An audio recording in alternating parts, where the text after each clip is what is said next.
बिस्मिल्लाहिर्रहमानिर्रहीम। अस्सलाम वालेकुम। अल्लाह ताला ने हज़रत आदम और अम्मा हव्वा को कैसर औलाद अता फरमाई।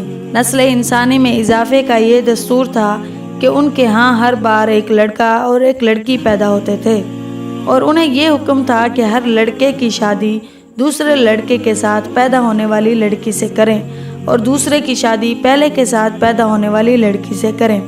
यानी उस लड़की से शादी करना जायज़ न था जो लड़के के साथ पैदा हुई हो। सहाबा इकराम से रिवायत है कि आदम अलैहिस्सलाम हर लड़के की शादी किसी दूसरे लड़के के साथ पैदा होने वाली लड़की के साथ करते थे। इसी दस्तूर के मुताबिक काबिल और हाबिल की शादी का मामला पेश आया था। हाबिल ने काबिल की बहन से निकाह करने का इरादा किया और काबिल की बहन बहुत ही ज़्यादा खूबसूरत थी। चुनाचा काबिल ये चाहता था कि उसकी शादी हाबिल की बजाय खुद उसकी अपनी बहन से हो जाए। उसकी ये ख्वाहिश सुनकर हज़रत आदम अलैहिस्सलाम ने हुक्म दिया कि हाबिल को उससे निकाह करने दे, लेकिन उसने इनकार कर दिया। तो मामले को ख़त्म करने के लिए हज़रत आदम अलैहिस्सलाम ने यह फ़ैसला फरमाया कि दोनों अपनी अपनी कुर्बानी अल्लाह ताला की जानिब पेश करो। जिसकी कुर्बानी कबूल हो जाएगी उसी की बात मानी जाएगी। जैसा कि हमें तौरात से मालूम होता है, उस ज़माने में कुर्बानी की कबूलियत का ये इल्हामी दस्तूर होता था। नज़र और कुर्बानी की चीज़ किसी बुलंद जगह पर रख दी जाती और आसमान से आग नमूदार होकर उसको जला देती थी। जब हज़रत आदम अलैहिस्सलाम ने कुर्बानी का हुक्म दिया तो हाबिल भेड़ बकरियां पालता था। उसने एक मोटा ताज़ा जानवर कुर्बान किया और काबिल ने अपनी खेती में से निकम्मी फसल का एक गट्ठा कुर्बानी के तौर पर पेश किया।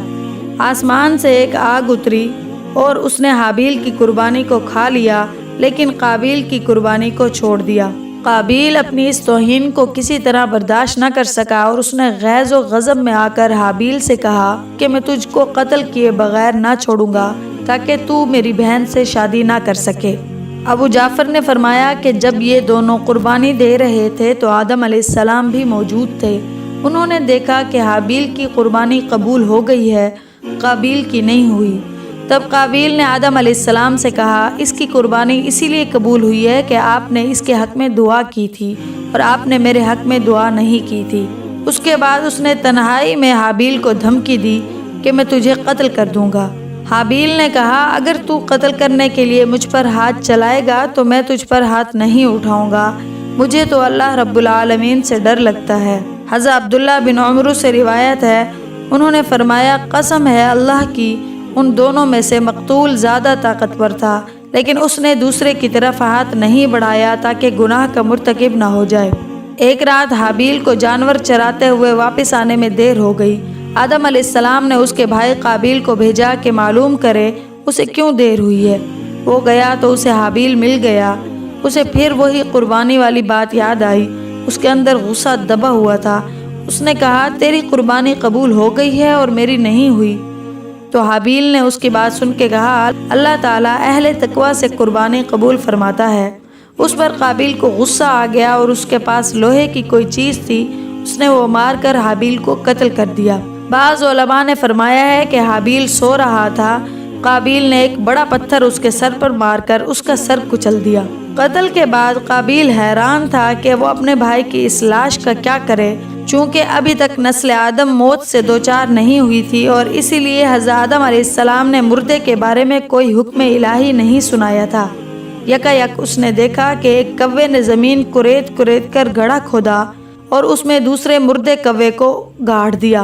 काबिल ने ये देखा तो अपनी नाकारा ज़िंदगी पर बेहद अफसोस किया और कहने लगा कि मैं तो इस हैवान से भी गया गुजरा हूँ, अपने इस जुर्म को छुपाने की भी अहलियत नहीं रखता। नदामत से उसका सर झुक गया और अपने भाई की लाश को सुपुर्दे खाक किया। इस तरह दुनिया इंसानी का पहला कत्ल हुआ। हज़रत अब्दुल्ला बिन मसूद से मरवी है कि रसूलुल्लाह सल्लल्लाहु अलैहि वसल्लम ने फरमाया, जो इंसान भी कत्ल होता है उसके कत्ल के गुनाह का एक हिस्सा आदम के पहले बेटे को भी मिलता है, क्योंकि वो पहला शख्स है जिसने कत्ल का तरीका शुरू किया था। इस वाक़े को अल्लाह ताला कुरान मजीद में यूँ इरशाद फरमाता है, ऐ मोहम्मद, इनको आदम के दो बेटों काबिल और हाबिल के हालात ठीक ठीक पढ़कर सुना दो कि जब उन दोनों ने अल्लाह की जानिब में कुछ नियाज़ें चढ़ाईं तो एक की नियाज़ तो कबूल हो गई और दूसरे की कबूल न हुई।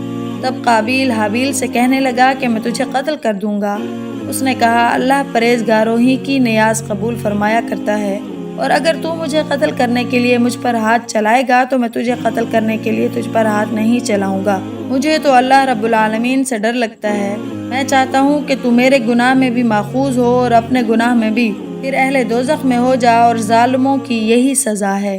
مگر اس کے نفس نے اس کو بھائی کے قتل ہی کی ترغیب دی تو اس نے اسے قتل کر دیا اور خسارہ اٹھانے والوں میں ہو گیا۔